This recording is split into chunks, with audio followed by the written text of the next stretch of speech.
drop the acid.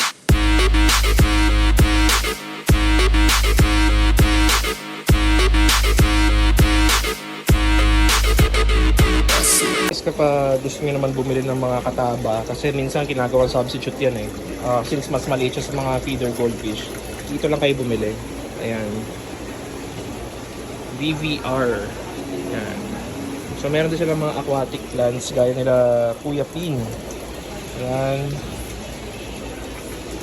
Ayan. Tapos meron sila mga isda sa loob. Ayan. May koi din sila. So kaya naghihintay lang tayo kasi bibili tayo ng kataba.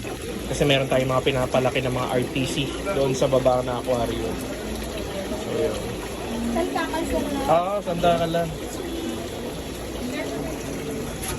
Kapag nagsasandok si ate, punta muna tayo dito. Check natin yung mga isda nila. So yan, meron sila ng mga tiger barb. Siyempre, hindi mawala yung mga molly, danyo. So yan. So mga maganda yung mga aquatic plants nila. Meron din sila ng mga malalaking feeder. Ito. Ayan. Kompleto sila. Kompleto rin. Maganda rin. So, mga pangkain na isda talaga dito. Quality rin. Dito kami lagi bumibili din lang. Anong stall number to, te? 17 po. 17. Stall number 17 sila ate. So yan. Pag mga feeder, mga gapi, tsaka mga kataba dito kayo. Yun guys, so dito naman tayo kila sa isa sa mga shop ni Kuya Jerome. Ayan, so talagang dito kung usapang quality naman, ito guys ang puntahan nyo. So meron sila, ayan, yung binibili natin maliit na peacock bass, mga glowfish, iba't ibang kulay, angelfish, ayan, may tanong guys, quality. Dito na.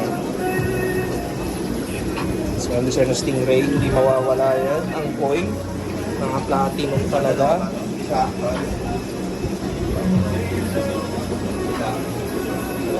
Ayan. May mga goldfish.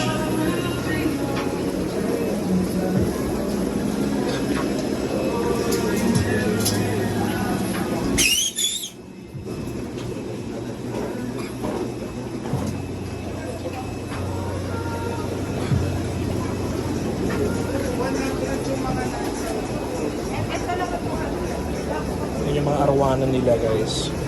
So yan, kasi yung pricing talaga dito nakakadepende. So yan, ito 1.5 na lang daw ibibigay flag tail. Importante yan kapag may mga monster fish kayo. Yung ghost knife 220, Lego, pound luge.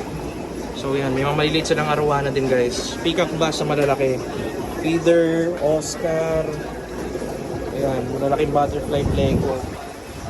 Albino paku. Yan, bihira na lang yan guys.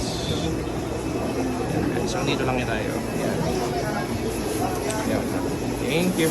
So yan, hello everyone. So bumili tayo ngayon. Kagaling natin ng Cartimar. Mamaya namin ipopost yung video. So yan yung mga binili natin. Quick lang naman. So yan, bumili tayo ng peacock bass na Zingu. Tapos bumili din tayo ng mga feeder goldfish para dun sa mga ating mga monster. Ayan sila. Tapos dinagdagan lang din natin ng kataba. Kasi para sa mga maliliit, yan. Kita mo nagsilabasan ngayon yung mga monster natin, hindi naman lumalabas yan. So ayan sila, ayan yung RTC. Lagi nakatago yan, laki-laki na yung RTC, oh. Ayan, nananaba na. So ayan guys, so mamaya natin po-post yung video. Bye!